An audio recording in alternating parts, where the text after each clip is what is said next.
Hey, everybody, it's Tim Miller at the Bulwark. We've got a new poll out of Iowa today in the Republican caucuses that's telling us something that, well, we've been telling you at the Bulwark for a while. Donald Trump is in an absolutely dominant position right now in the Iowa caucus. There's a lot of wish casting out there that maybe Republicans are going to come to their senses. Maybe there's Nikki Haley momentum. Who knows what might happen? The election is now next month, so we'll see the votes when they count. But the Des Moines Register poll in Iowa has been on the money for years. It is the gold standard poll in the state. And their new data shows this. Donald Trump has moved up to 51% in the leadoff caucus state. 51%. You might notice that's above 50%. So he has a pure majority in the state. In the last poll that the Des Moines Register did, Haley and Desantis were neck and neck at 16. Desantis has actually popped up a couple points to 19.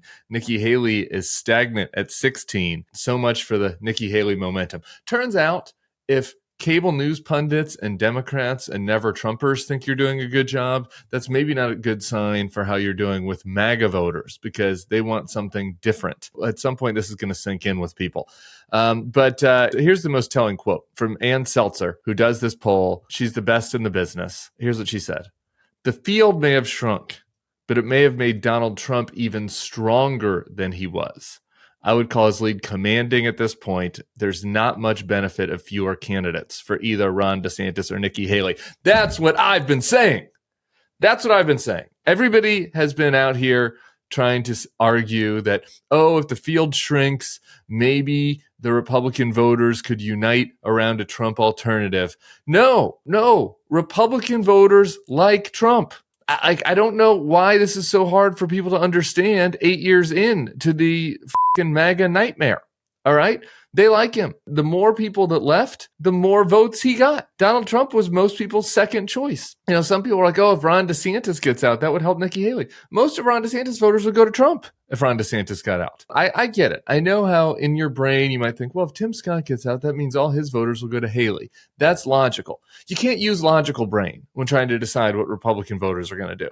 Republican voters, I don't think about the field in the same way that the media does, the same way that liberals that live in big cities do. The shrinking field has not demonstrated to help anybody else. This is a disastrous poll for Nikki Haley. And let me show you another chart here from this poll that shows just why the cake is baked against Nikki Haley. Likely Republican caucus goers were asked, for each of the following 5 candidates, I'd like you to tell me if you think this person is too conservative, too moderate, or about right. It's the Goldilocks question. Let's look at Donald Trump. 71% say the porridge is just right for Donald Trump. These people like MAGA. That's what they're looking for. Nikki Haley, only 55%. So barely half. A bunch of others some say she's too conservative. Those are going to be your populist voters that don't like her positions on foreign policy. And some say she's too moderate. Those are going to be your culturally conservative voters that don't like that, she wavered a little bit on the trans girls in sports ban, or they're upset that she took down the Confederate flag. She's a little bit in the sour spot where some of these more populist voters think she's too conservative on foreign policy. Socially conservative voters think that she's too moderate on cultural issues. That's not true for Trump. Trump's there at 71%, and that matches. If you go down to the last poll they show here, let's look at first plus second choice. First plus second choice plus actively considering. Trump's at 64% when you consider him at first plus second choice. Just a commanding lead, 2/3 of the vote. Then he's got another 11% that are actively considering him. Note that there are 24% that aren't considering him. That's about right. And if this field consolidated, like, the pundits have been asking for, that's about what Nikki Haley would get, 24%. Not nothing. Doesn't mean that there are no voters out there that like old school, George Bush conservatism. There are some. There's 24% of the party. But that's not enough to win the caucuses. It's not enough to win the nomination, obviously. And, we're looking at something right now that, as my friend said, is looking pretty baked. So we've got 1 month ahead to the Iowa caucus, but I think it's time, if you haven't already, to accept the reality that this party is poised to nominate Donald Trump in kind of an unprecedented landslide, not just nominate him, but have a coronation of Donald Trump. And if we are going to avoid a second Trump term, it's going to require uniting behind Joe Biden, because there's no help coming from the Republican side of the aisle on this. All right. That's the latest coming out of Iowa.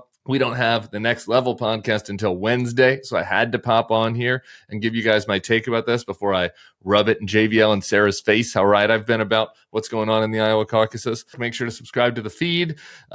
Later today, you'll be able to check out Charlie's podcast, his Standard Monday podcast with Will Salatin. I want you to enjoy that and come back here. We'll keep you posted on any breaking developments. Hey, if you like this video and our content, I'd love for you to become a Bulwark Plus member. You get bonus podcasts, you get bonus newsletters, you get bonus takes from me that maybe don't come up on the YouTube feed.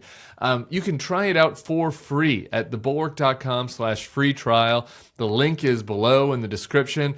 We'd love to have you as a member of our community. We have great commenters and great opportunities for people who want to protect democracy.